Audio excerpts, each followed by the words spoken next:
দেশের বর্তমান সরকারের যে অগ্রযাত্রা, সেই অগ্রযাত্রাকে বাধাগ্রস্ত করার জন্য পরিকল্পিতভাবে তারা মববাজি করছে। বিভিন্ন ক্যাম্পাসগুলোতে তারা অস্থিতিশীল পরিবেশ সৃষ্টি করছে, তারা পায়তারা করছে। এই বিএনপি সরকার, তারেক রহমানের সরকার, এই 18 কোটি জনগণের নির্বাচিত যে সরকার, এই সরকারের উন্নয়নের যে অগ্রযাত্রা এবং এই সরকারের কৃষক, শ্রমিক, মেহনতি মানুষের যে সরকার, এই সরকারের উন্নয়ন এবং মানুষের জন্য কল্যাণের কাজকে তারা বাধাগ্রস্ত করতে চাচ্ছে।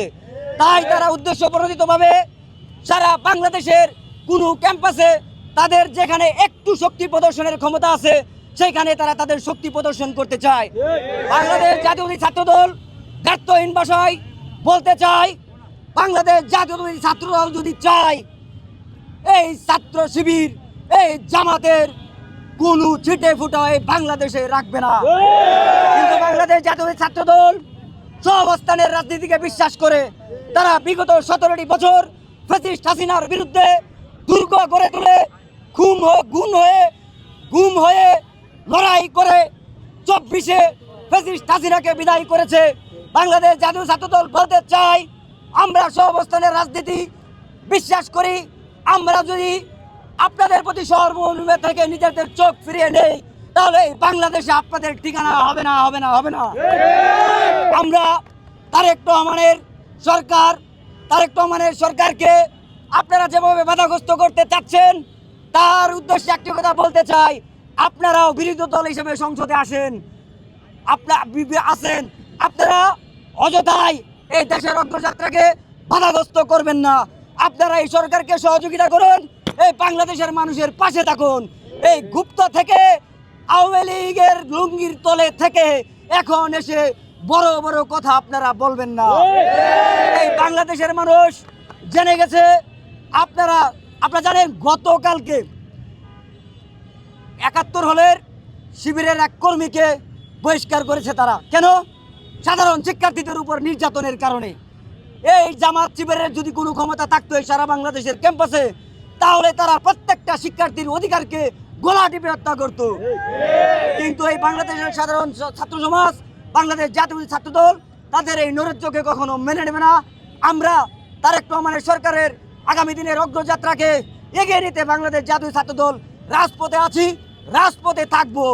এবং আরেকটি কথা বলতে চাই যে ফ্যাসিস্ট হাসিনা সরকার আমাদের এই বাংলাদেশের মানুষের এত দিনের অধিকার, রাজনৈতিক অধিকার, মানবাধিকার, আইনের শাসন, সুশাসনকে যারা বাধাগ্রস্ত করেছে, যে ফ্যাসিস্ট হাসিনা সরকার 24 অন্যায়ভাবে আমাদের যে সকল ছাত্র শ্রমিক জনতাকে অন্যায়ভাবে হত্যা করেছে, এই ফ্যাসিস্ট হাসিনা সরকারকে ভারত থেকে ধরে এনে এই বাংলার মাটিতে এই বিএনপি সরকার তার শাস্তি নিশ্চিত করবে ইনশাআল্লাহ।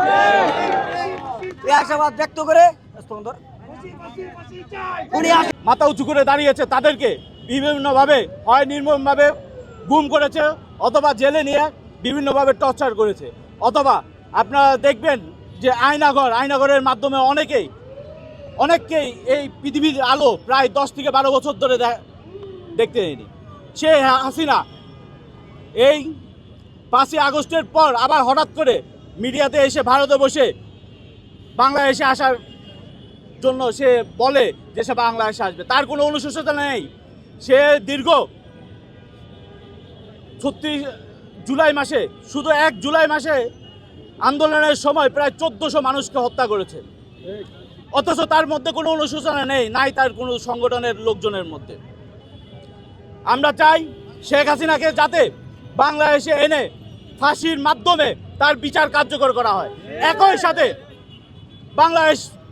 বাংলাদেশের মধ্যে যারা পাকিস্তানপন্থী হয়ে এখনো পাকিস্তানের জন্য কথা বলে যায়, বাংলাদেশে থেকে যারা বাংলাদেশকে অস্বীকার করে, যারা বাংলাদেশের থেকে পাকিস্তানকে বেশি ভালোবাসে, তাদের জন্য বলতে চাই, ভাই অনেক দিন গুপ্ত দেখেছেন শেখ হাসিনার আমলে। আপনারা গুপ্ত দেখে শেখ হাসিনার পেটিকোটের নিচে থেকে আপনারা এখন হঠাৎ করে বিভিন্ন জায়গায় বিভিন্নভাবে বলে বসেন আপনারা অনেক কিছু করেছেন।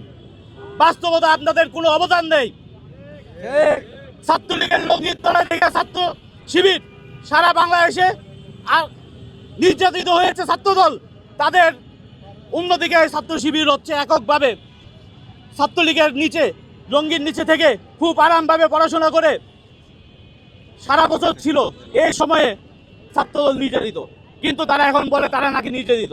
অথচ ছাত্রলীগের ঢাকা বিশ্ববিদ্যালয়ের ডাকসুর বিবি সাদিক কায়ুম ছাত্রলীগের সূর্যসেন হলের প্রেসিডেন্ট ক্যান্ডিডেট ছিল ওই সময়ে। ওদের মধ্যে এমন অসংখ্য আছে যারা ছাত্রলীগের সাথে সরাসরি যুক্ত, যারা সরাসরি পথধারী, যারা সরাসরি সাধারণ শিক্ষার্থীদের অত্যাচার করেছে। রিসেন্টলি গতকালকে বিজয় একাত্তর হলের এক ছাত্র শিবিরের কর্মীকে বিজয় একাত্তর হল থেকে বের করে দেওয়া হয়েছে, বহিষ্কার করে, শুধুমাত্র একটি কারণ, সে সাধারণ শিক্ষার্থীদের ছাত্রলীগের আমলে যেভাবে নির্যাতন করতো এখন এসে সেইভাবে নির্যাতন করতে যাচ্ছে। আমরা চাই শিবির যদি ছাত্র সহাবস্থান নিয়ে যদি থাকতে চায় থাকবে, আর যদি আবার ছাত্রলীগের মতন করতে চায় তাহলে আমরা বলে দিতে চাই ছাত্র শিবিরকে অবশ্যই বাংলাদেশ থেকে বিতাড়িত করে পাকিস্তানে পাঠাবো ইনশাআল্লাহ। ইনশাআল্লাহ, খুদা হাফেজ। বাংলাদেশ জিন্দাবাদ, বাংলাদেশ জাতীয়বাদী ছাত্রদল জিন্দাবাদ।